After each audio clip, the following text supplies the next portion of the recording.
This is the Average Guy Network, and you have found Home Gadget Geeks, show number 282, recorded on October 24th, 2016.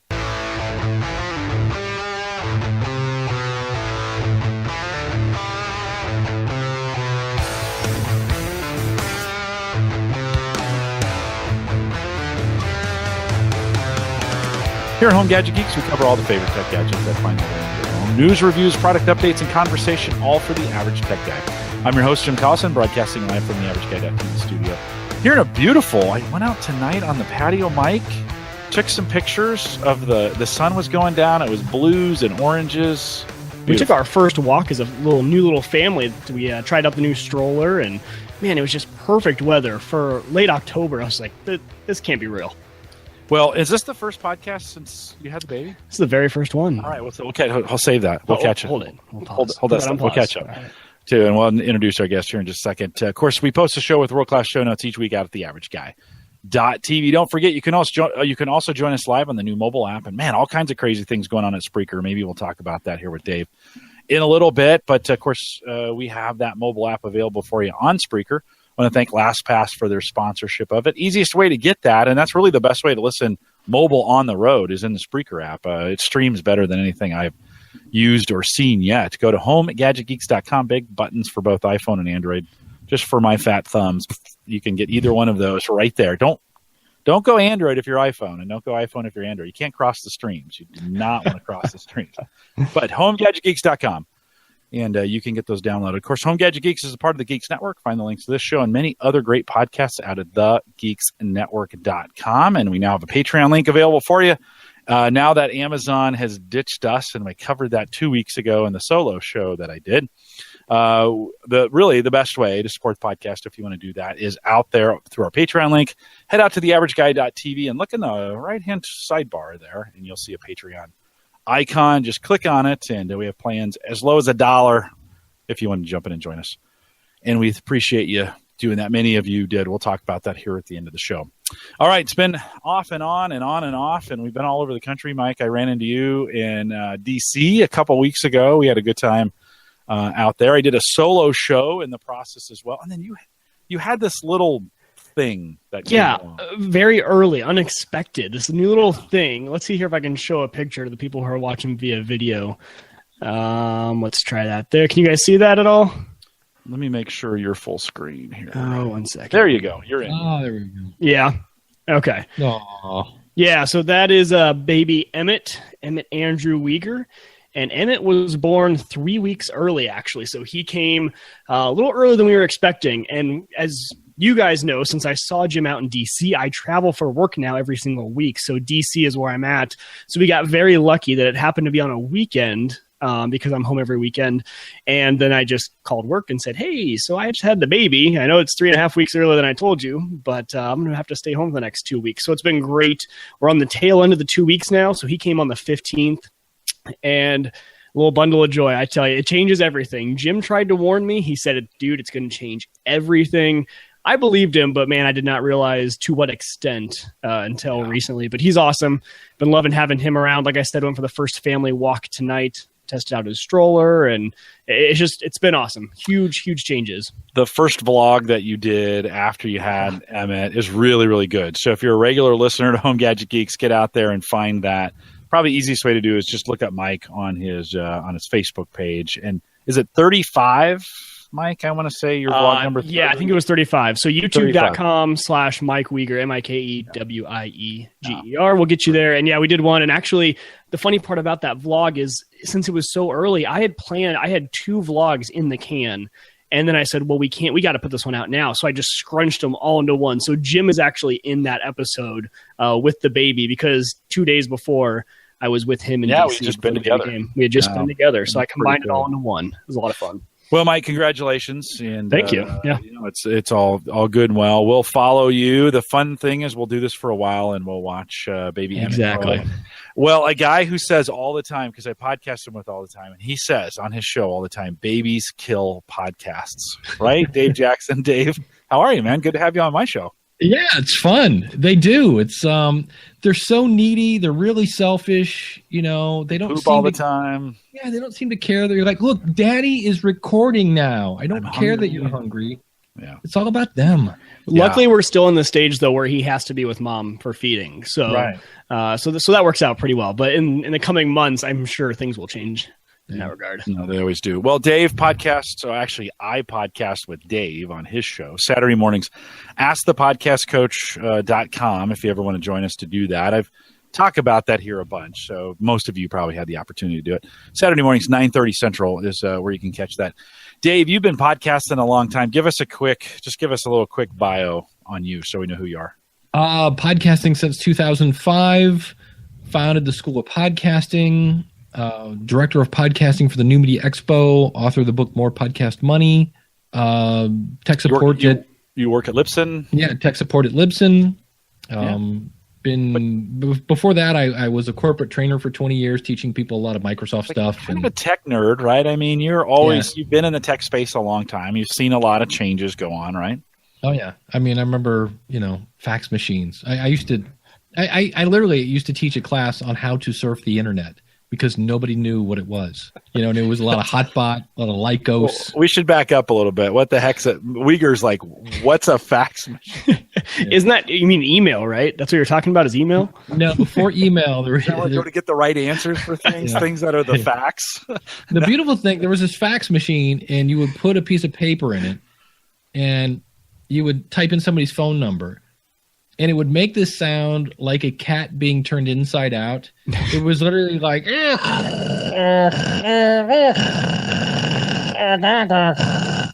and then you'd see the paper go through. And on the other end, it looked like, it was not good. And so you'd get this somewhat copy of it. And so it was great for things that you had to sign. You could sign it, doctors and things like that. Okay. But contracts, all sorts of stuff. But it just beat, because it was kind of pre-email, But I've been shocked. There are still people who use fax and prefer fax. I know at work for our corporate credit card, you actually had to fax something in. And I was walking around the office. It was my first day. And I'm like, do you have a fax machine? And like, what do you need to fax? And people still use it, which shocks me. I just love the fact that noise came out and nobody said, maybe we should find a way to come up with a better noise. Maybe it should make a ding sound or they could have muted it. That's totally engineer driven to make sure, because those guys are listening for the squawks and the squeaks and is it going through and is it working? And then nobody turned it off. It was like, hey guys, just like on the old modems, right? There's no reason why we had to hear those sounds.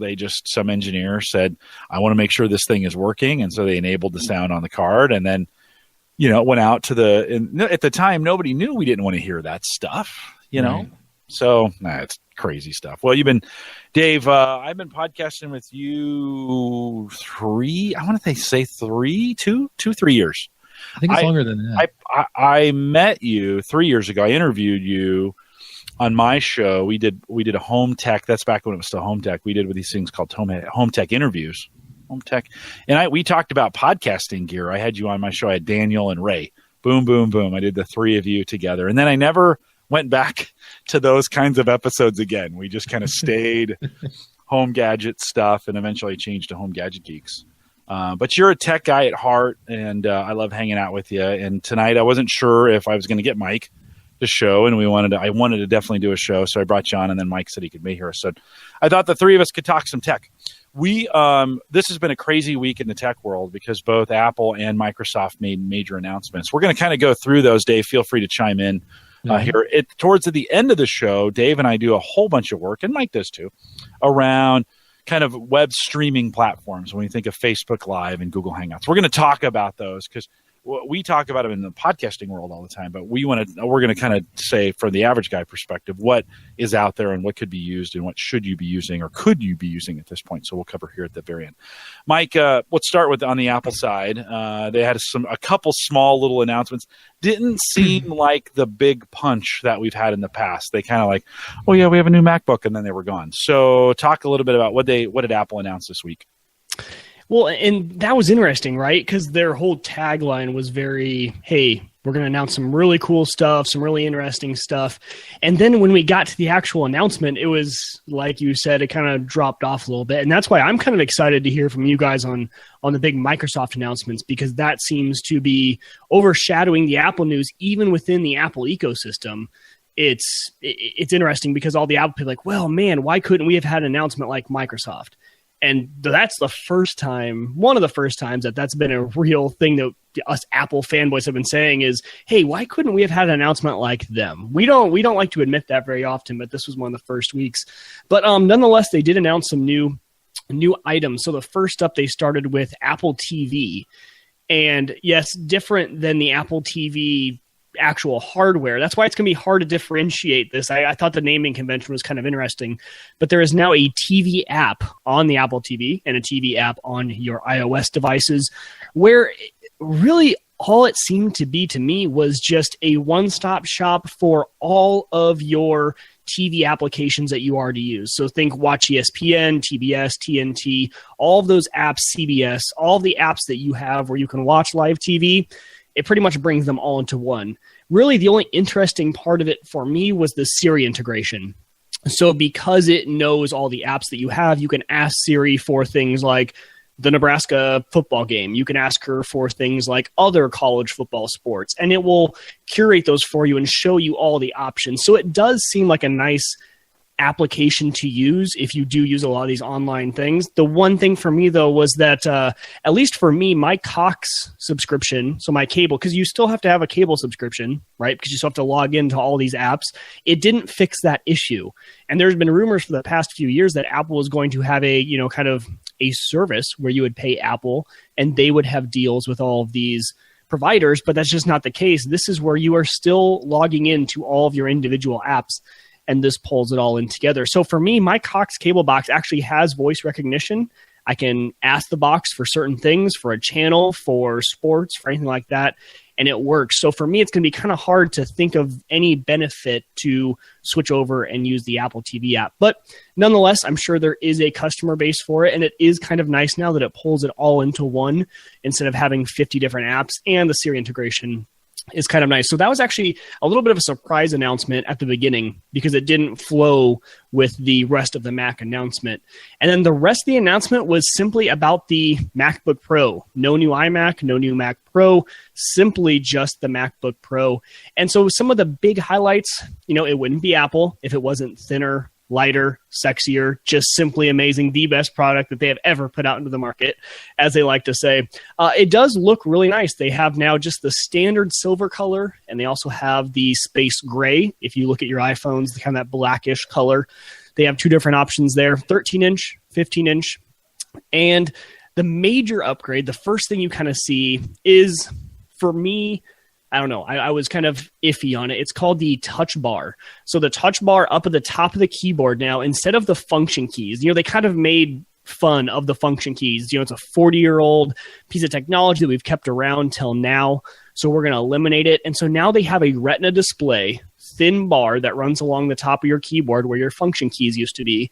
And because it's a display and it's a touch display, it can adapt to whatever app you're using. So think about if you are in a video editing app, that bar changes so you can scrub through your footage. You can do all sort of editing with that bar. It also obviously has the menu items that you're kind of used to, your volume up and down, your brightness, but kind of an interesting concept when it comes to a bar that adapts to whatever app you're using. For instance, when you open up Safari, all of your favorites, all those fave icons show up on a touch bar now, so you can just reach up and touch it on the keyboard. I don't know how much easier that is than actually using your mouse to go up and click your favorite, but it's interesting. It's kind of a new concept for them, but more importantly, I think more important than having a bar up there to change the function icon, with that bar, it allowed them to bring Touch ID to the laptop, which is something we've all been wanting to be able to authenticate. We all love it on our iPhones and iPads, a very quick way, because not only do we use that to open up our device, which that's a main feature, but we also use it for things like Apple Pay, for things that the device knows it can authenticate. So now in the top right-hand corner where the power button is, that is also a Touch ID sensor. So for things like Apple Pay, logging in, LastPass, all that sort of stuff will be able to integrate, so you can just touch it. Now, I kind of laughed at that too, because we love Touch ID, but how long have fingerprints been on laptops? It's been a long, long time. My dad's work laptop from like 2003 had a little fingerprint reader. Now these ones hopefully will work a little bit better. But overall, the Touch Bar was an interesting idea. To me, it seems a little gimmicky, but I'm always kind of the first one to call a gimmicky item when I see it. And then I end up using it. I'm like, okay, that's pretty cool. When Touch ID first came out, I was kind of like, a little bit gimmicky, not that big when it came to the iPhone. And now it's a feature that I can't live without. I go to my old iPad and I go and press that home button. And when it doesn't unlock, it makes me frustrated. So I kind of like it. So besides the Touch Bar, they have Touch Bar, but still not touch screen, right? Still not touch screen. No, just the Touch Bar up top is the only touch part, which I think makes sense. You know, they've gone back and forth with doing the touch screen. Do we do a little piece that's touch? So the fact that they were able to get Touch ID in there, and you know that's the only reason they did it, because they needed somewhere to put Touch ID, and they figured, okay, we can make an entire strip, make it a little more useful, have a little bit more of a wow factor than just having a corner or a button that has Touch ID in it. How do you feel about, you just bought a new Mac, right? I did. And I was just telling Hannah, after they announced these, and we'll get to the reason why here in just a little bit, I am extremely glad that I bought the highest end Mac Pro that they offered in the 13-inch. I got the 13-inch, the highest, most beefy processor and RAM, and I'm super glad I got it now. And that just kind of takes us into the next point of what they changed was the peripherals, the connections into the computer. I am someone who I love my HDMI port. I think it is, for me, one of the most useful ports. I travel a lot, and when I go to a hotel, plug into the TV, watch Netflix on there. At home, I use it for my external monitors. And with the new laptops, they, instead of having any other port, the only ports that you have one headphone jack, which was also a surprise because of the iPhone, now that it doesn't. So they are still giving you a headphone port. But besides that, you get 4 USB Type-C / Thunderbolt 3 ports. So it's a USB Type-C or it's a Thunderbolt 3 port, and those ports are used for absolutely everything. Now, this isn't really a surprise coming from Apple. We all kind of saw this. It was actually one of the reasons I had no problem pulling the trigger on this laptop knowing that they had an announcement coming up, because I knew I probably wouldn't be too keen on that. But the USB Type-C, the only part that I really don't like is that they got rid of their MagSafe power adapters. And for any Mac users out there, the MagSafe power adapter is just the best thing that they've ever put on their laptop, because it just comes right off. I can just pull it right off. There we go. And so when people trip over it, when now my new baby comes in and he's grabbing all the cords, it just comes right off. And now with the new laptops, you power it all through that USB Type-C port. So kind of interesting. They switched everything up. They don't have an SD card slot, which I might be a little bit old school, but for my video editing, it's really nice to be able to pop that SD card out of my Nikon, pop it into my computer, and not have to worry about a dongle or an adapter or anything like that. So just a few things there where I see the future. I see where they're trying to go. But for a portable laptop and for one of their Pro line laptops, I think this was an okay change for some of their lower ends, as in their MacBook Air. But they've kind of hinted, because they do have a cheaper version of this MacBook Pro that is not technically the MacBook Pro, and they didn't update the Airs. I don't think they're going to be updating the Airs as often or at all going forward. And just for me, as a power laptop, I think you need more inputs than 4 USB Type-C connections. But so. That's a lot. I think so. Well, mainly just because, I don't know, as a pro device, I don't want to be carrying around a bunch of dongles. I expect dongles when I am using a completely portable, super slim, super small thing such as an iPad, a MacBook Air. But if I'm paying the money for a MacBook Pro, I kind of don't want to have to worry about the dongles. But with the Thunderbolt Type 3, you do get the ability to do 5K displays. And they did partner up with some display manufacturers. So you could run, I think, is it 2 or 3 5K displays off of those ports, which is kind of nice. So they beefed up the graphics, the graphic card in there. As far as processors, they stayed the same. You know, you still have the standard, the i5, the i7, the latest gen models of those. So you get a little bump in processor speed. Graphics was mainly what they focused on. But besides all that, and then they added in a Gen 2 of the Butterfly keyboard, which I am a fan of. They introduced these into their MacBook line a while ago to kind of test them out. The travel on the keys is noticeable, yet a lot less than on the current gen MacBook Pros. So it's a nice keyboard to use. They modified it a little bit, I guess. They called it the 2nd gen butterfly keyboard. They just have to call it that so they can sell more of them. And then a 2 times larger trackpad, which is also interesting to me because I do like the size. I think the Mac trackpads are some of the best trackpads you can get on the laptops today. So really, besides that, though, that was it. And I think that's why everyone said that the Mac announcement really fell short, was because we had all this hoopla of hello again, we're going to see this new Mac line. And the intro video that they did before this was all about, the first laptop that they put out. And everyone kind of laughed about it because it was, interesting, the design wise, and how it's come so far. And then they really didn't do much to improve it. And they didn't update the iMac line, which people I know want. They didn't update any other line. But in Apple's defense, they've updated the iMac since the last MacBook refresh. If you actually look at my specs, I just bought this computer. It says it's an early 2015 model. So that's how long it's been, since early 2015, since the last time they did a MacBook reboot. So, but still, good update. Some nice new features. No reason to rush out and get a new MacBook Pro if you have a nice working one now. But I think as we start to update in the future, it'll be welcomed. Hardware refresh is really what it was. That's really all it was. I don't think anything new or Dave, you run a Mac don't you have a little I have a little iMac, little hockey puck. Little hockey puck that you use for podcasting, and it just does what you need it to do, right? Most of the time? Yeah, I mean, I just use it to, if somebody needs to learn how to play an Ecamm call recorder, or I heard so many people talk about Scrivener that I went out and, I have Scrivener on it, a couple little Mac-centric programs on it, so nothing too crazy. Yeah. Well, Mike, I think it's interesting because we had one day, and I can't remember which one went first. The Mac announcement was just this morning. Oh, okay. So Microsoft went first, and in the Microsoft announcement, they really blew it out from a hardware perspective with this new Surface Studio. Which you haven't seen those yet. You want to go out and take a look. A very interesting 28-inch screen. It's got I think they call it a zero gravity touch, so you can go all the way from straight up all the way down to a 20-degree angle, back and forth. So you can move that, so you can lean that thing down and work on it. And of course, it's a Surface device, so you can put your hands on it and write on it and lean on it and all those other things available with the Pro.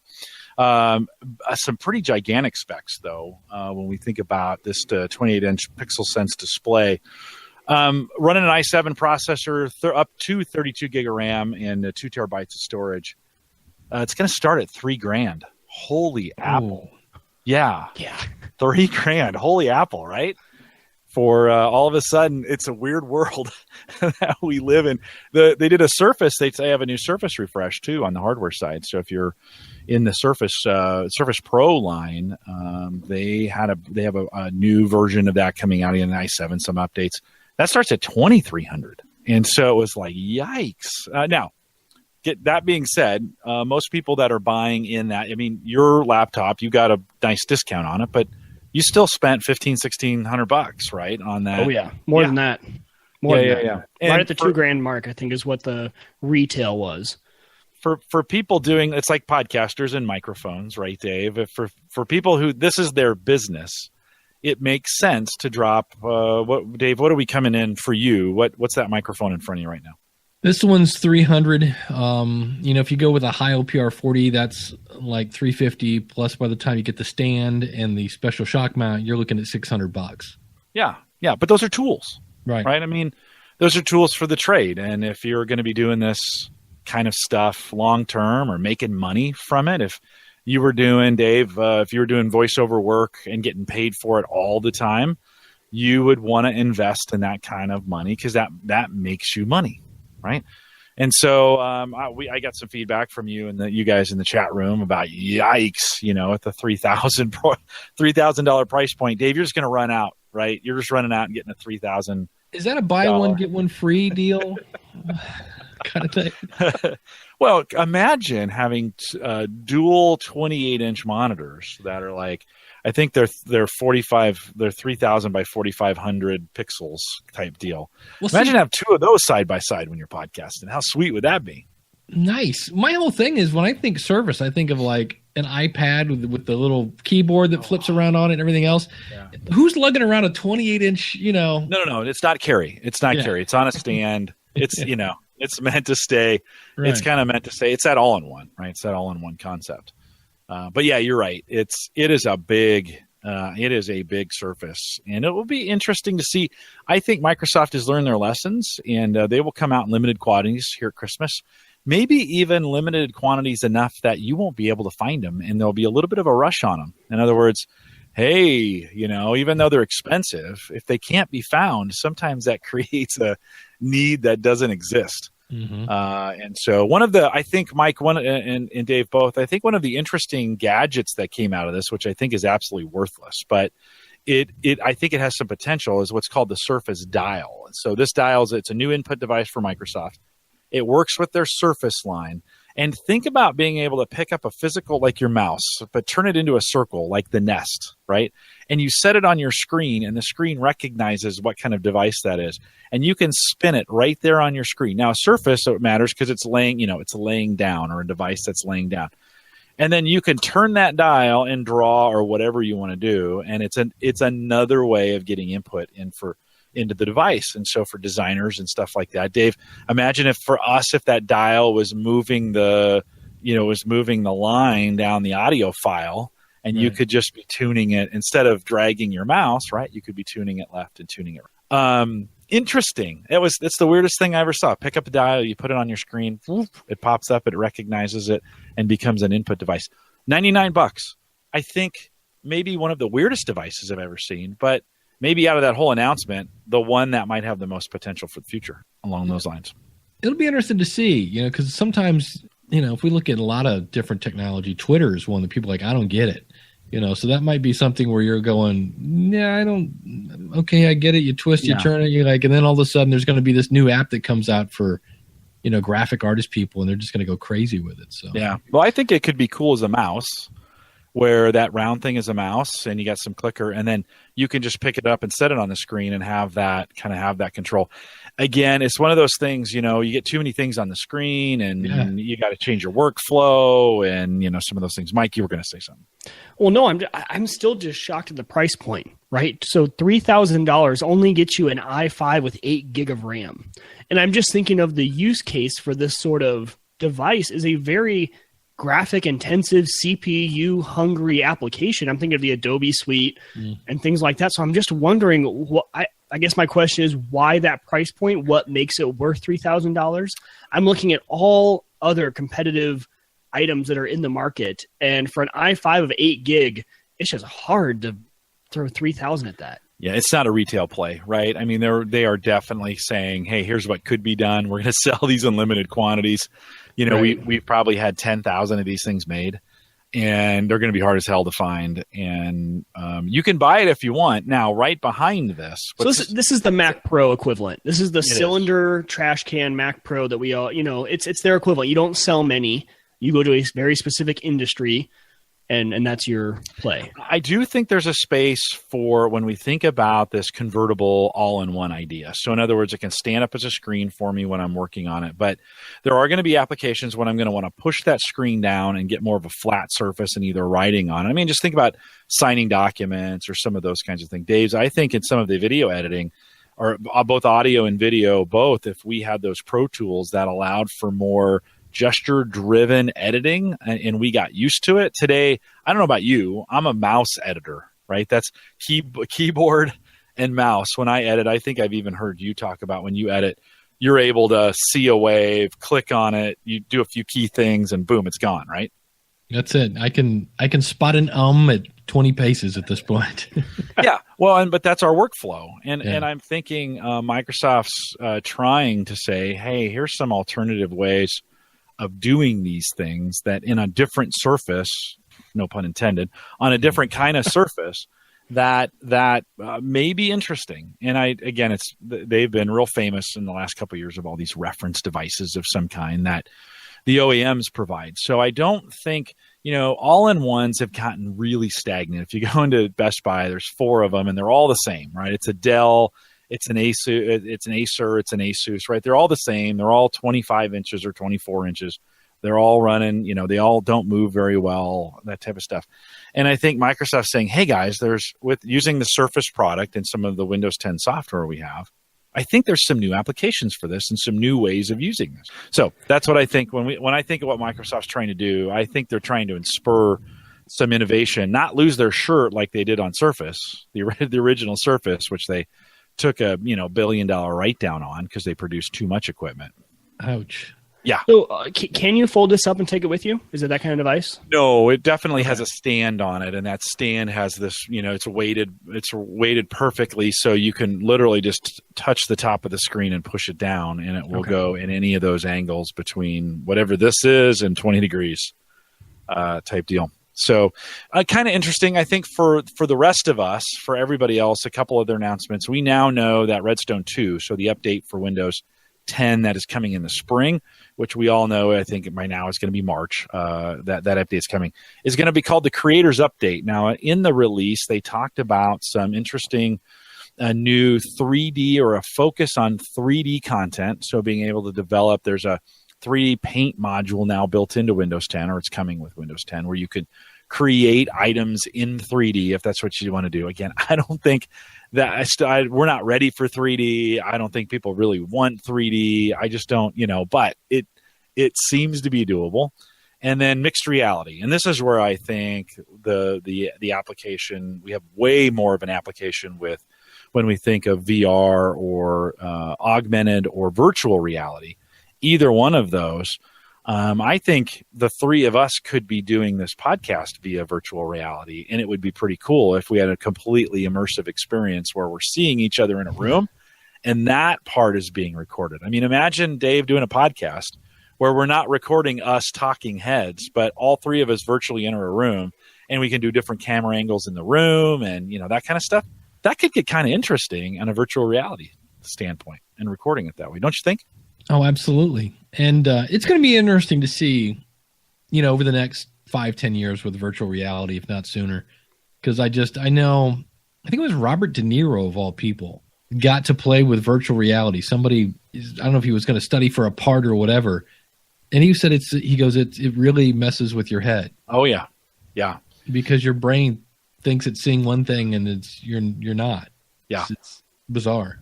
So. Mike, have you messed with the goggles? Have you done anything with those? They had a booth set up, I think, at the mall that I played with for just a little bit. And to your point, it was a really bad experience because it was about a year ago, maybe a year and a half ago. But you saw the potential in it, and you get excited for the different ideas of what you could do. Yeah. I think of training for certain technical jobs. I think it would be really cool for pilots or for, mechanics when you're thinking about looking at what you're looking at, doctors. Actually, there's a lot of really cool tech with virtual reality in the medical education field. My friend is in med school right now, and they're already starting to use some of those techniques to be able to go in and do a surgery and have it be all virtual. And it hasn't gotten to the point where he's wearing a headset yet, but it's close. And I just see so many applications. So I'm like you, Jim. I'm just excited and waiting for it to get that much better. Yeah. Dave, remember the box of we'd go into the big box computer stores and they would just be shelves and shelves and shelves of software that nobody was buying. But that was, the early days of PCs, all we had is software, and everybody wrote software, and there were, 15 typing applications and 55 budget applications. And I think in this space, when we think about the multi-uses of both the PC now, because it's gotten so good from a form factor standpoint, then when we think of virtual and augmented reality, that we're on the early stages of now we're in CompUSA. Did you have a CompUSA? Oh, yes. Right? We're now in CompUSA, and there's just walls of stuff that nobody's buying because we don't know how to use it yet, right? Yeah. Or we don't have a lot of those needs or uses. It's getting better. But I think we still have some time for it. One of the things that I think is dead out of the chute, DOA is what I put here in the notes, is they had a new Windows People is what they're calling it. It's a unified messaging app for Windows 10, and so you can tie Skype and Facebook Messenger and all these other messaging devices into one place. Guys, we tried to do this on Windows Phone like 4 years ago, and nobody wanted it, and everybody blocked it. So Microsoft went back to this unified messaging app kind of around this idea of gaming, right? They want to game. They want you to game, and then you chat with your friends while you're gaming. They know everybody talks smack while they're doing that. Well, I think that's DOA. I just don't see that ever taking off. What I do see taking off, though, is Xbox Live streaming, Mike, is coming for you. So now natively out of Xbox, you can stream your content out, and there'll be some ways for folks to consume it and see it. This is really the Twitch, right? This is Twitch. Yeah, I was going to say, because it's been around. It just hasn't been native to the Xbox. It's been through Twitch and other applications. It's on the box. You can just set it up and hit stream. But I'm really excited to see, because I'm sure all the Twitch streamers are excited, because as of right now, you still need a beefy, and they'll still do it this way because they have all the overlays, but you need a beefy PC running next to you when you're streaming, because it has to pull in the video, you add in your overlays, your donation counter, and all that stuff, and sends it back out. But this could be really powerful, especially, I think this could be interesting if they introduce it next year, because they've already introduced the next-gen console for Xbox, and it's going to be, they said it is the console to compete with heavy PC gamers. They said this is the console that is no joke. It's not limited on specs. This will be just like your beefy gaming rig, except for in a console-type box. So I think they're starting to get this stuff ready for next December when they announce that new box, and you have all these really heavy gamers who go on there, and all of a sudden you do have the capability from your one console box to do live streaming with everything you want. Now, it's not going to be possible on their current gen Xbox One, but it will be in the future. So I think they're just prepping the scene there. So it gets me excited to see that next gen console next December. So it gets me thinking, streaming. Dave, you and me, this is a world, and you too, Mike, we live in on podcasting, and yet the gamers share all the good streaming stuff, right? I mean, that's, if you want to talk about streaming and Twitch and some of those, we as podcasters have been using Hangouts, and there's a variety of things. But Dave, let me ask you this question. If a game console if you could plug in a decent camera and a microphone, USB driven mixer so you could run your RE20 or some of those kinds of things, would you, and all the podcasting stuff work, would you buy a game like an Xbox as a podcasting rig if it worked really well? It would all depend on if my target audience, like, what do they need to get it? Like, if they have to buy that to get it, no, because nobody, I'll be stupid enough to buy the gear to do it, but nobody's going to buy that gear just to consume it, I would think. Well, I mean, a gaming boxes typically have some pretty good hardware on them, especially when we think about video. Oh yeah, and audio is easy, right? An audio codecs you could do on a phone, and it sound the same on a phone as it would as a Core i7, but video is super intense. I just kind of think, and Mike, let me ask you, in your generation, if you could rig up your Xbox and it was good, and you could be doing what you're doing now from your laptop, would you just come in from your Xbox? The setting for me isn't right. I think that's the one problem. For a lot of people, their Xbox is in their room, but mine's in the living room. It would be a terrible condition for me. The lighting's terrible in there. It's just not a good place. Plus, that's where Hannah is right now, watching TV. Would you buy a second? Would you use that as a dedicated? I've already thought about that. Yeah, I would. I think I would, because I love the Xbox ecosystem. I mean, I've been on that bandwagon for a long time, and I'm actually in the preview ring, and it's only getting better and better. The experience on there is amazing. Just a little plug too, their games are getting just that much better. I spent the best $50 I've ever spent. I pre-ordered Battlefield 1, and the type of games they're making are incredible. So if I could have one box that allowed me to do amazing gaming and podcasting and all that stuff, yeah, I'd definitely consider it. Do they have anything with TV on the X? I'm completely Xbox illiterate. Oh, yeah. Oh, okay. Man, you want to get me talking. I love the integration with the TV on the Xbox. Something that you tell your Xbox what kind of cable provider you have, and then with the Kinect, because the Kinect has an IR blaster on it, your Xbox controller, you can control your cable box. The Xbox has a better guide than 99% of cable boxes out there. So you pop up the Xbox guide, and I say, I want to watch this, and it IR blasts your cable box and changes the channel for you. So it's all integrated all in one. The IR blaster can turn on and off your TV. So the Xbox is the only thing you need to power up if you want to have a all-in-one box in your living room, and it's phenomenal. And then you switch over to Netflix. It has all the apps you could ever want. It's got Plex built in there. It is the one box you need for your living room, and I'm just a full believer in that. And I hope they continue down it. There's been signs that they're kind of going away from it, and it kind of makes me sad. They haven't had too many updates to the TV side of things, but I hope they don't go away from it 'cause it's my favorite feature. Because I saw where Sony is hinting that with PlayStation 10 or whatever they're on these days, that eventually going to get to start to choose the channels you want. And I went, oh, that would be cool. So, yeah, see, and they're going in different directions. Well, at least they are now. So PlayStation wants you to pay for their, is it View? It's PlayStation something. It's like a service that you pay for and you get a certain amount of channels. And that's fine and great. I'm actually one of the weird ones. I don't mind having a cable subscription. I really don't. I kind of like it. I like having access to the ESPN because I'm a huge sports guy. We watch so many games. Right. I have NFL Red Zone for the weekend. And so for me, the Xbox works better because I don't mind having cable. It plugs right in, and I don't need to worry about anything else. I don't have any other fees because the Xbox doesn't charge me anything except for to have Xbox Live for a year, which is $60. But besides that, everything else is just running off what you currently have. So they're going in different directions there. I think Xbox says, hey, bring what you want to our system, and we'll give you a great display up onto your TV. And PlayStation's kind of saying, hey, we could make some money if we offered them an all-in-one, kind of the way Sling TV does. Sling TV is kind of that one app you can pay for and get some channels. I think PlayStation's trying to do their own version of the Sling TV.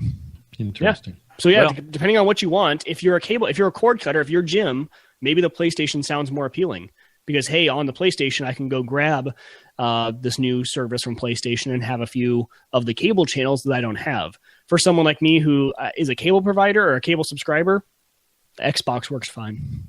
Well, it just was an interesting thought since we're all podcasters, and it was like, hey, what if they would start paying attention, the game makers, and say, add a camera and you plug in your USB mic, and here's some podcasting apps or whatever connectivity. With the Xbox now having Windows 10 at its core, there would be some availability of using some of the things that we do, a Hangout, whatever.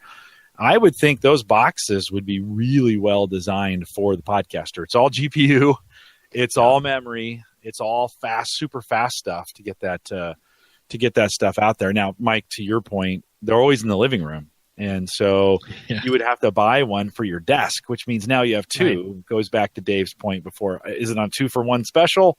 Well, maybe if it's a 2-for-1 special, I would think about. And the one problem with that, too, is Xbox still has not come up with a good solution for multiple Xboxes in the home running different accounts. So if you have two Xboxes, you can't have them both on at the same time from one account. So that means you're paying for multiple Xbox Live subscriptions for each box. So that could be $60 a year, which isn't that much, to be honest, $60 a year. But it is still a consideration. They still need to kind of figure that out where you could have a household account, kind of like, I don't know if Microsoft has any version like this, but Apple has their family account where everyone can have their own iTunes account or their iCloud account, but then you also have a family account. I think Microsoft needs to figure out something like that. Especially you're starting to think if you have a lot of kids, and if you have two Xboxes in the home, if you have a lot of boys, or even if the dad like me has one, and then Emmett ends up having one in a few years. So they haven't figured that out yet. But yeah, you're right. Multiple devices. When are you going to let Emmett have an Xbox? That's the question. When am I, or when is his mom? No. They're a little bit different. Oh, that's true. Well, interesting discussion as we think about both those announcements. I think both of them have some reaching implications. Maybe not the Apple one so much, but Microsoft for sure is trying some new things in the space that could really change things. And so I think it was an interesting week. Nothing earth-shattering or shaking or changing things around, but no really big announcements to change anybody's world, but interesting nonetheless. Dave, when I asked you to come on, one of the things I wanted the two of us and bring Mike in this conversation too, is it seems like, and I want to, I don't necessarily want to come at it from a podcasting perspective because a lot of the folks that listen to this show aren't podcasters, but we have been through a whole bunch of services that allow you to connect people to people via video, right? And we were on Blab for a while. and they weren't trying to be a podcasting platform. Everybody was using it. And I shouldn't say everybody, a lot of folks weren't, but for the average guy, getting out and getting connecting to their family.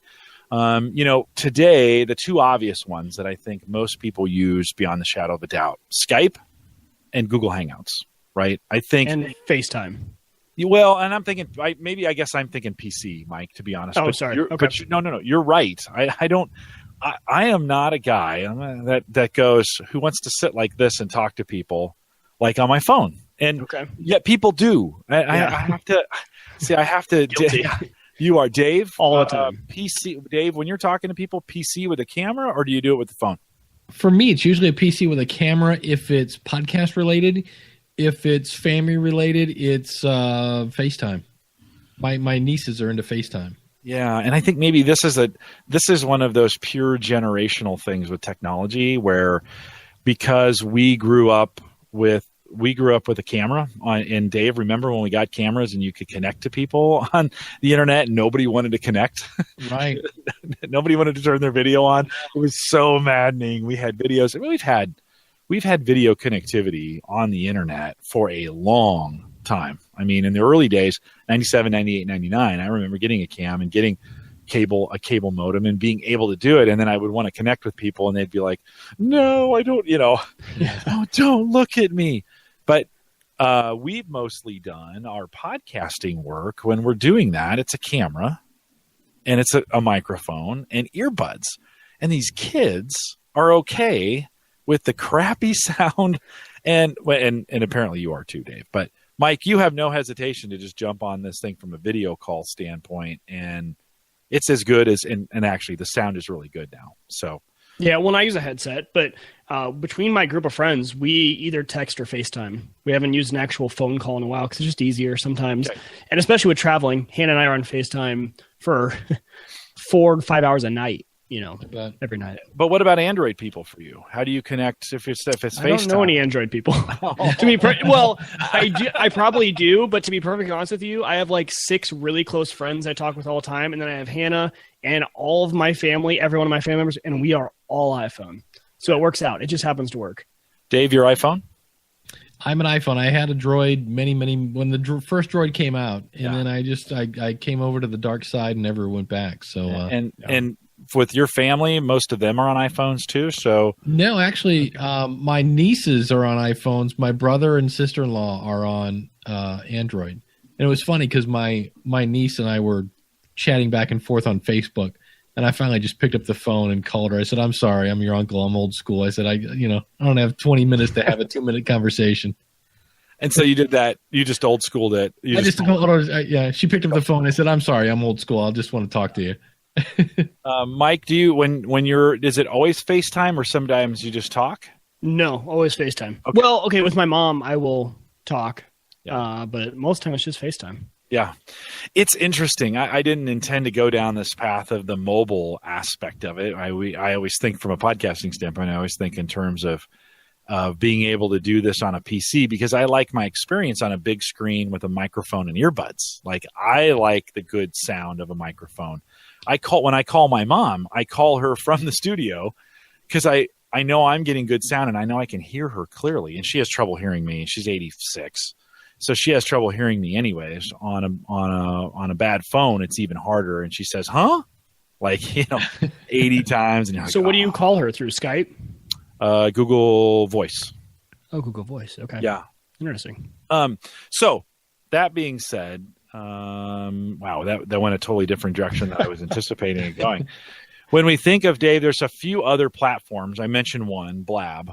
You and I have been experimenting with a couple others, and I'm going to throw them out there because I think they're super interesting when we think about the capabilities of them when it comes to connecting with people and maybe even recording the conversation in the process. You and I, we mentioned Blab. That came, what an experiment, right? For a year, Blab came. We were all enamored by it, and then the next day, and then a year later, just shut the doors. Goodbye. Yeah, it's been a while since can you think of a company in the last 10 years, a tech company that has opened, been super successful, and then just closed its doors that fast? Can you think of anything, Mike? Can you think of anything that's done that in a year? I'm trying to think so, but no, I don't think so. Yeah. It was the bizarrest and Blab. It was blab.io. Is that right? Was it blab.io or blab.com? I think it was blab.io. Yeah.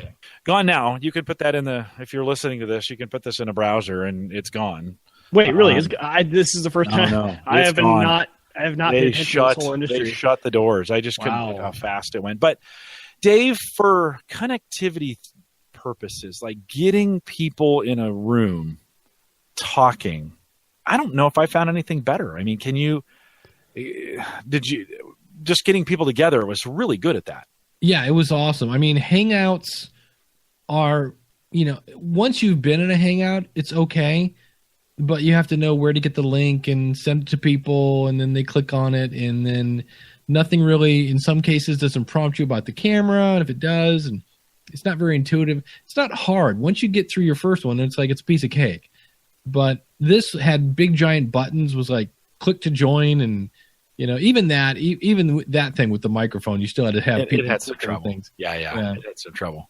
But don't leave Skype on. Remember that? Don't leave Skype on. Yeah, but in terms of bringing people in, it was a piece of cake. Yeah.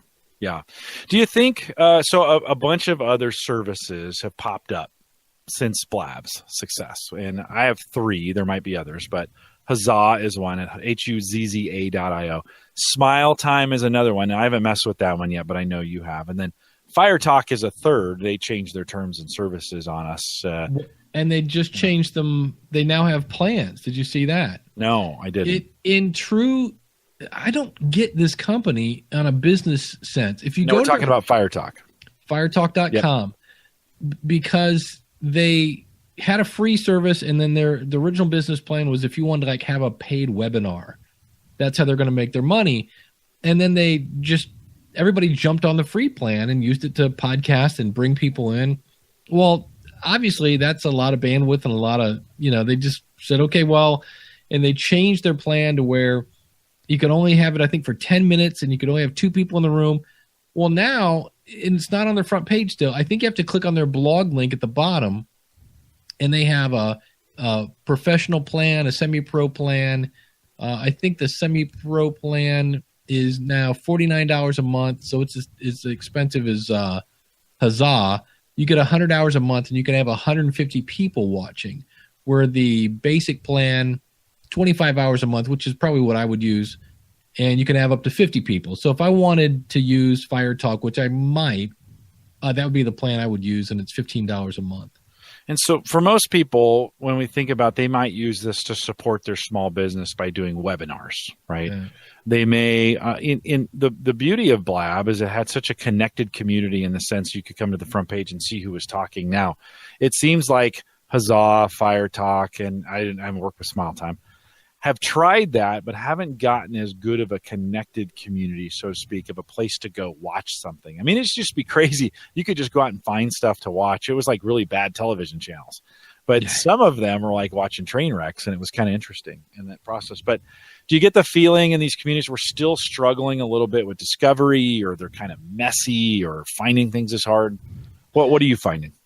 Yeah, I think that's it. And I think I haven't really paid attention. If I go to Fire Talk's front page, I don't think there's any kind of like, here's who's live now. I mean, that's what's great about. There's some featured events going on the front page. Once you log in, there's some featured events that are coming up, and I don't know how you get on the featured events. And then there's featured channels. Our friend Ross Brand, who will be on here in 4 or 5 weeks, Ross is going to come in, talk a little bit about his business. He has a featured channel there, the Livestream Universe. He featured me on there. You've been on Livestream Universe, I think, as well, with Ross. But and you can subscribe to those channels. I don't know. It's just it's a weird world from that perspective. Right now, if you were thinking about those groups or maybe a new one, anything you're favoring or that you would lean on from a usage standpoint if you wanted to do this kind of broadcasting and bringing people in? Well, for me, it would either be Fire Talk. Depending on what you're doing, I really like another player in the game. It's not live streaming, though, but if you're doing kind of a webinar or online meeting thing where you're not looking to be discovered, Zoom.us, I love that platform for that. It's $15. You can have, I think, 10 to 15 people in a room. Everybody's got a camera. You can do whiteboarding. You can even take over somebody's mouse. You can even use it for support if you needed to. That's a pretty cool program. But the only thing that something like FireTalk has over Hangouts is it makes it a little easier to bring people in. It's not super intuitive. And, with a Google Hangout, you've got to kind of train people to click on the link and things like that, where at least in FireTalk, there's a button. I think it's a camera that you click on it. But it's hard to beat Google Hangouts. Really there's almost two categories you have here, right? We've got broadcast and non-broadcast. And you mentioned Zoom.us. I think from the guys that log me in, Join.me, right, is another one of those services that and this is more probably in the realm of our listeners when we think about being able to do tech support remotely or be able to offer tech support services.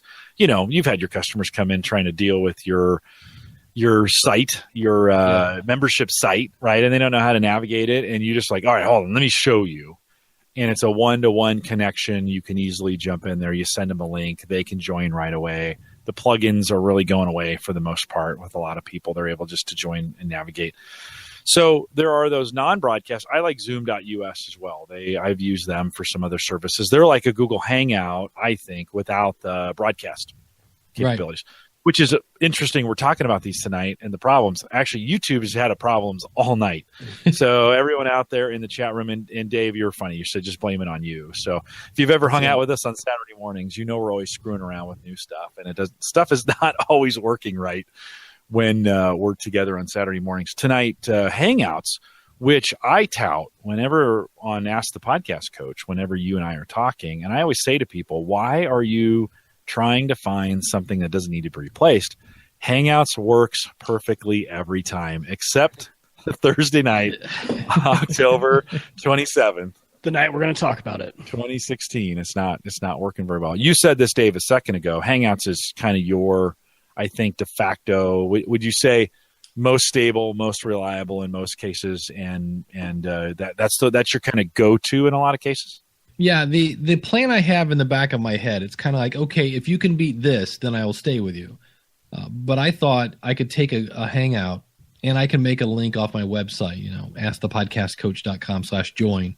And then whatever the link is to join the Hangout, just set that up every week. It takes 2 seconds. And people could join that way. The only weird thing is of course, then everybody could join. Well, we don't have that problem. And then the other thing is if somebody couldn't figure out how to leave, which again, it's the red button at the top. If I actually push them out like you normally do with other platforms, they can't get back in. Once you get kicked out by the host, you're done. You've been banned from that particular session. So, that's what I always think. I'll probably end up with that unless I'm trying. Like I'm going to go back to Smile Time this week just because it started off great. It's a free platform, and the recording, I believe, goes on Facebook. So you stream live to Facebook, which is kind of interesting and kind of confusing because there's a chat room on Smile Time. And then, of course, obviously there's the chat room and comments on Facebook. So you're already got your attention split. And but the guy that runs it swears it's going to stay free forever. And I had used it for the first 20 minutes. It was awesome. You could have little polls with your audience and all sorts of other fun things. There's a little green room where you can drag people in. But it about halfway through, the audio just went wonky and never came back. Yeah, it's interesting. This world, whether and then we mentioned another category, so we've got kind of streaming options. You can get guests in and stream it like we do here on Home Gadget Geeks. We've got these non-broadcast options to bring people in for maybe webinar, webcast, or tech support. Then Facebook Live and maybe Periscope fit into this new category. Facebook's really trying to dominate it, and of course these all have crossovers with each other. But of these, for now, single-threaded video off your phone, pushing live events going forward. Dave, in your experience, and Mike, I'm going to ask you the same questions. Facebook Live is a lot of people are using it, at least in my stream. I'm seeing my brothers popping up on Facebook Live now, showing like, hey, we're doing this barbecue party, and it was kind of cool. Dave, do you think I kind of thought that viewers would get, or people who are on Facebook would get old, or that would get tiresome, or they would get, pictures are one thing, but video is another. Do you think that's the way we're going on Facebook, where everything's going to go video for the most part? Or I don't know, interact with that a little bit. It's going to be interesting because I remember when I would read Facebook, like you would go down and you would read everybody's posts, and now everybody's post is a picture and then you read the caption. And now when I scroll down Facebook, it's just, whose video am I going to unmute? Because you just scroll down and here goes somebody else talking and somebody else. So that's my whole thing. Everybody's doing it. It's just a matter of who are you going to listen to? And then you give them 5 seconds to grab your attention and like, it's just a barbecue thing, whatever, next. And you keep scrolling. And it's interesting because so many people are on Facebook. It makes you wonder, like, what content are they really actually consuming? Because it's the stuff that you can scroll by to kind of go, okay, yeah, I can see, okay, so-and-so's grandma's in the hospital, and okay, so-and-so's fighting cancer, and okay, they got engaged, good for you. But it's just this, it's almost like a Twitter feed. You're making your own. Yeah, there's so much of it out there, Mike. Well, but it's been interesting because I've seen kind of this shift. There's a big attraction nowadays to seeing things that are very raw, unedited, real, and interesting, because as technology has gotten to the point where almost anyone nowadays can edit up a video and make it look pretty good and have some special effects and do some things, people have started to actually focus on the content a little bit, and we just have a real attraction of things that are raw. I've seen this personally just because this is my niche industry. Unlike podcasting, I've been now kind of shifting into vlogging, and there's a big interest out there. People just watching jump cut, easy edit videos of people's lives, and it's raw. And if you have something interesting to say, if you're doing something interesting, people really like it. So I think the whole thing with live, and the reason Facebook Live has taken off, Periscope floundering a little bit, but the reason it's still around and doing okay is because people do like that organic, raw, non-edited, get down to what you're saying and just let me hear you talk. And then the live feature, I don't think it's so much about live. It's about kind of the raw and unedited part, but the live feature adds in the interaction. That's when they can all of a sudden be like, hey, this is actually going on right now. It adds one more level of intrigue that I think brings people in. And Blab alluded to this. I was just reading through their big post of why they left. And it was the difference between, they had a difference between people just coming on there to hang out, friends came in to hang out, or they had the professional broadcasters who would be trying to get a message out to their audience and do broadcasting. So I think as we look at these, there's different uses for both. And when I'm going through Facebook Live, the interesting part that I found about me is I actually click on both styles of video. Stargate Pioneer, for some reason, his live videos show up in my feed all the time, and I'll click on those and I'll watch them for a little bit until I have to do something different, get off the toilet or wherever I'm at, get up and leave. But then I'll also click on, Jim's brother doing a barbecue. I click on those type of videos too. So it's kind of interesting, but I think the way people view and what they're looking for has really changed. And I kind of like seeing that shift. It's interesting to me. It's nicer for people like us, right? Because we don't have to be so focused on the pristine editing anymore, or the really cool effects, or this and that. Because I don't think it makes as much of a difference as it did, maybe even 5 years ago, when all this stuff wasn't at a 5-year-old's fingertips in an app that he can edit and make stuff look really cool. It's not wow anymore. So it's a whole different style of a way to grasp people's attention. Yeah, I've seen a few people actually standing in front of a whiteboard. And they're just using the built-in microphone on their camera, and they do their thing, and it's like they're just talking to the camera, and it's like it works. It works. Don't you think it cycles a little bit though? Because I get tired of raw content. I sometimes I turn on, I'm like, man, if I got to listen to these people flounder their way through this thing before we get to really good content, I'm not going to listen anymore. And yet I find then I'll like, man, I'd like to have something a little more real than, these minute and 30-second vlogs. No offense, Mike. No, yours a little bit longer. But these quick edited jump cut, vlog pieces, it's like, I'd like a little more substance. So I don't know if there's a right thing, I guess is what I'm saying. I think I do think there's so much content out there. If you can't find something to entertain you, you better check your pulse. That's very true. Because, man, there is so many and so much style. And just in YouTube alone, the content that's out there, there's a lot of great content. And there's a lot of junk, and you got to weed it out.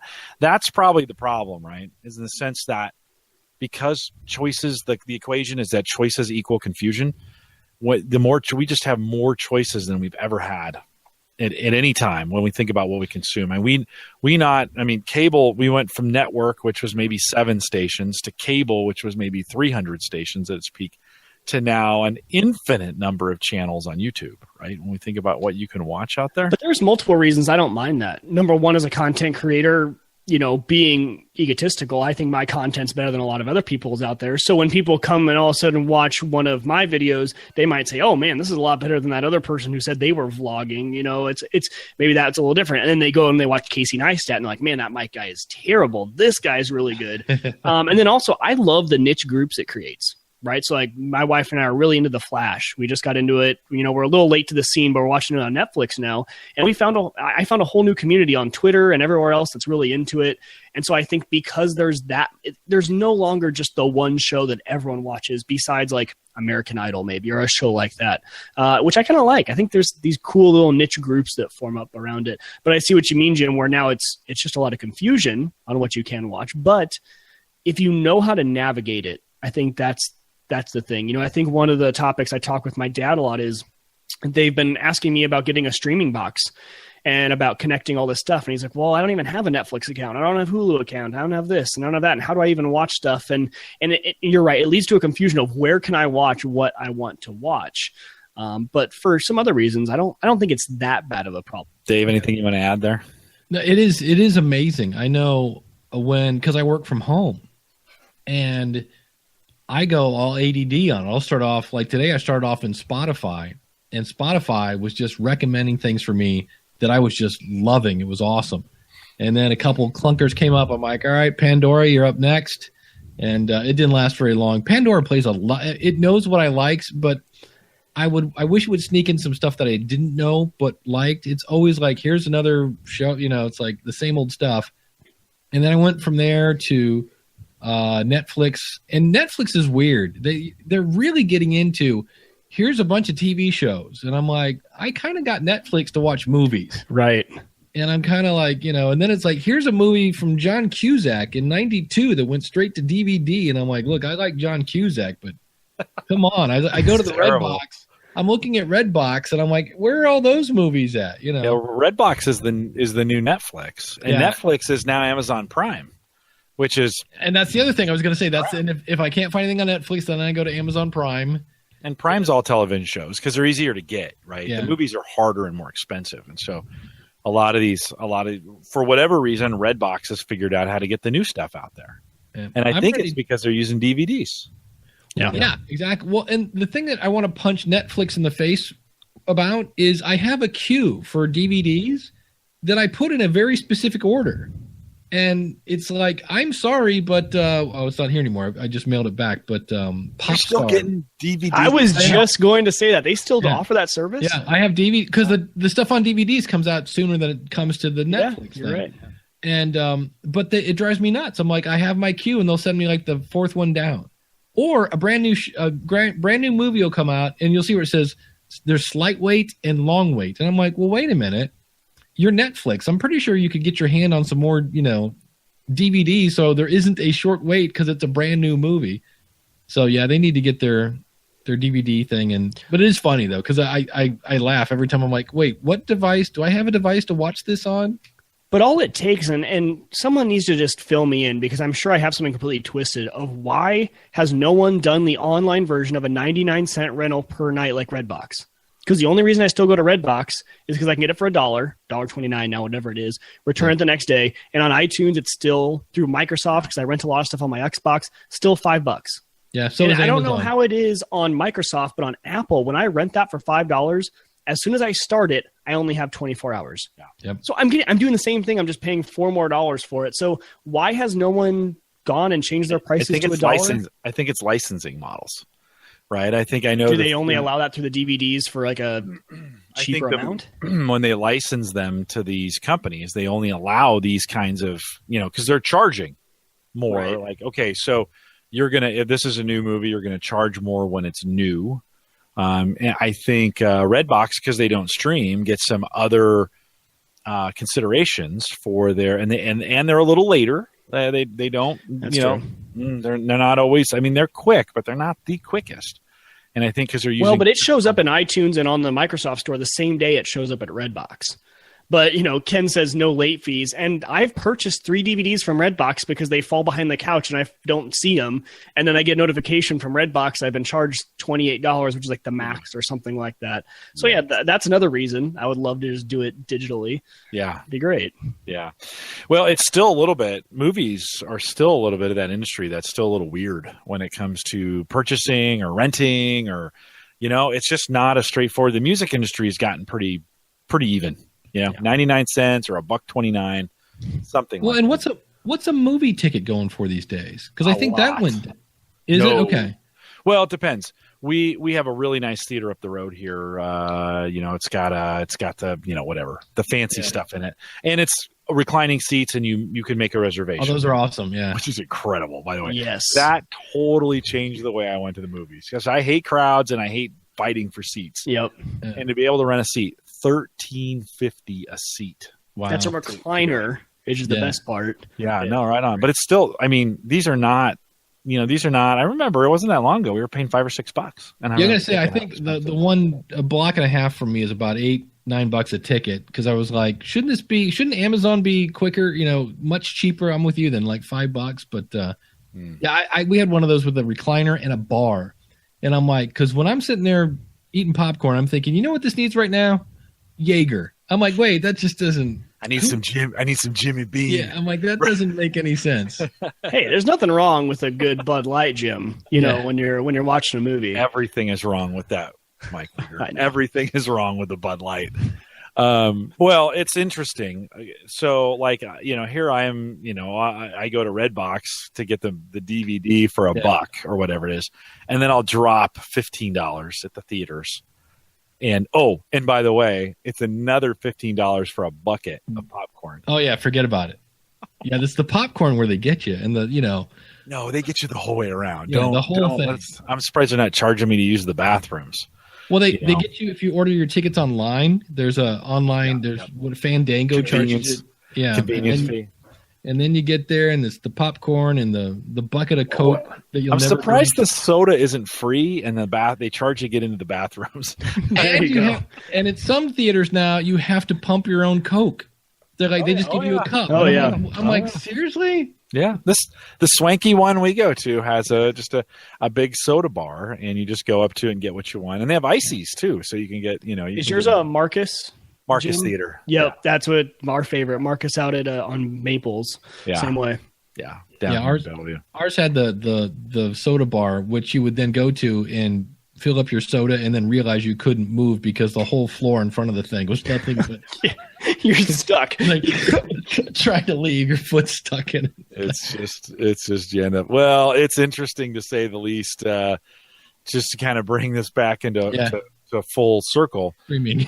When we think about streaming audio and sharing and podcasting and broadcasting and webcasts and webinars, we're all involved in the target audience of my listeners. They're doing some form of it at work, or they're doing some form of it in their small business, or they're doing these things. And I think we're in a very, very unstable, very confused market at the moment, Dave. As you and I have been messing around, nobody can get pricing right. Nobody can get it figured out. It's expensive. The next frontier is figuring out how to get cheaper and cheaper bandwidth. And I know it's coming down, but everybody is still complaining about how much it costs to stream video. And these little providers, certainly Amazon and Google and those guys have figured it out, and they're getting, they're probably getting pretty cheap rates. But these other ones, these small startups are all saying, oh no, you know why? Because they're all using Amazon, and Amazon is crushing them when it comes to the video streaming stuff. And even though they say it's cheap, we push a lot when we push video. It's not cheap. We do this for free on YouTube. So if you're watching the video right now, I'm streaming this. I got another server right here that's running the video, and it's streaming out. I'm pulling it in, and we're averaging 3 or 4 or 5 up here on my network. That's a lot of bandwidth to be running for 2 hours. Yeah. It doesn't cost me a dime, which is another great reason to use YouTube for a lot of these things, saying we do the same thing at work. Oh, and I'm running an audio stream, although that doesn't take very much to run the Spreaker on that. But lots of options out there for you. If you've got one in particular we didn't mention, love to have you send that to me, Jim@theaverageguy.tv. Dave and I are always considering new options on Saturday mornings, things that can be done. We'll try it. If it's going to break something, we'll try it. And that's kind of our MO on Saturday mornings. Dave, thanks for saying yes to jumping on the podcast. We didn't specifically talk about podcasting, which is kind of amazing. I mean, we mentioned the word a couple times, right, but didn't talk about it specifically. That might be a record. The longest you've been on a podcast and have not specifically talked about podcasting. It's hard for me not to go there, but I tried. No, you did well. You did well. And so thanks for coming on. Mike, good to see you again. I know we'll have you back next week with Aaron. We will. And then it's going to get thin again for you, right? As your it'll get interesting, but yeah, good. Well, congratulations again with little Emmett. Thank you. Right? Yeah, Emmett. Did I get that right? Emmett, like that? That's not football related, is it? No, Okay. no. We should mention football in the post show, though. We should talk about that. There's an interesting dynamic happening in our league. I don't know if you noticed, but I'll mention it in the post show. All right, little post show. So, Dave, if you can stay around for a little post show action, sure, that would be awesome. All right, well, as we head out, thank you guys for hanging out with us too in the chat room. We had some real problems tonight getting all the video working, and assuming you guys can go back and watch the recorded version. But don't forget, if you want to financially support the podcast, we have the Patreon link out there. Just go to theaverageguy.tv, or I think you can use averageguy.tv/support. That will get you there as well. $1 and $5 plans if you want to do that.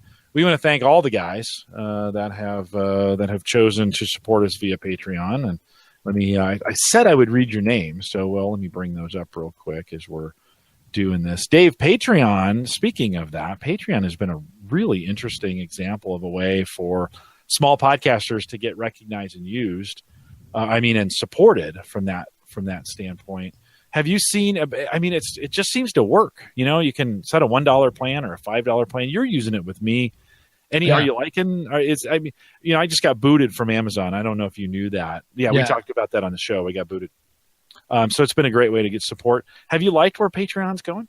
Yeah, so far so good. It's like anything else. You have to promote it to get people to get there. And it really depends. I mean, some people go crazy with all these bonuses and things of this nature that it makes it a little more. I mean, I get confused on, wait, whose name do I read? Do you get the free T-shirt? That kind of thing. But it's slowly becoming just kind of a norm, where before it was like, and everybody I know that starts a Patreon account, they like, well, how do I do this without just like not begging for money? And I'm like, well, think of it like a sponsor, only you're the sponsor, and right, give those features, benefits, and advantages, and explain that. And I have one for my weekly web tool show that, it pays for my hosting. Nothing crazy there, but that's fine. Yeah. I just threw it out there to like, hey, if you want to support the show, there's a way to do it. Did somebody pick it up? Yeah. Oh. Yeah, there you go. I've got three ask and you shall receive. Brian Hour. Oh, I was going to say last names. Brian, Paul, Kevin, Michael, Justin, John, and Dennis. Thanks for your support, and we appreciate. You know who you are, and so we appreciate you guys. And $1 and $5 plans if you want to jump in and get that done. Again, if you want to contact the show, you got ideas for us, or you want me to interview somebody, send that information to me, Jim@theaverageguy.tv. It's really best if you help me make that contact. That works as well. Don't forget that the AverageGuy.tv platform, both the web and media hosting, is powered and supported by Maple Grove Partners. Get secure, reliable, high-speed hosting from people you know and trust. It's Christian. And for more information, head out to maplegrovepartners.com. And Dave, if you ever want to make Christian's day, just buy a $10 plan for Christian. He so badly wants you to join his network. So if you ever get tired of your web hosting, Christian, that would make Christian say. He always say, what's it going to Dave Jackson? I want Dave. Dave just signed up to be a GoDaddy reseller. Oh, no. GoDaddy. All right. Yeah. Well, we will thank Roger out at WLMN Radio as well, Grafton, West Virginia, for broadcasting us and streaming us live out there each week. You can also listen to Home Gadget Geeks on the new Android and iPhone app. Not really new anymore, but you get the live and recorded versions available for you. One single app. Head out, and we thank LastPass for their sponsorship of that. Head out to homegadgetgeeks.com to get that. I've been a little bad with the newsletter of late. You guys know I'm not super consistent in those areas. We'll try and get another one out this week, but we appreciate it. You can sign up theaverageguy.tv/newsletter. newsletter. We got a full slate coming up. Dave was on tonight. We got Aaron Lawrence coming back next week. Randy Cantrell the week after that. Rich Hay, who will be fresh off the MVP Summit in Washington, will be back. It's always good to have Rich on. He is going to get a full dose of Microsoft while he's on. Thanksgiving week, no podcast, so we're taking that week of that Thursday off. We never do it that week. Ross Brand is jumping back in. Ross, a podcaster. We're going to talk about his network and some of the fun things he's doing. Brian Friedlander's coming back. He does assistive tech, and he's got some really cool things that he's going to talk about when it talks about that very specific technology around assistive tech. We moved Amber Gott down, so Amber from LastPass is coming on here on the 15th. And then John Larson's coming back from Maine. And John had that little camera. Remember that, Mike? Were you on for that one? Yeah. The camera. That was really cool. And John Larson's back. And that gets us to the end of the year. Holy cow. Where did 20 I almost said 2015. Where did 2016 go? Holy cow. Well, we're glad that you listened.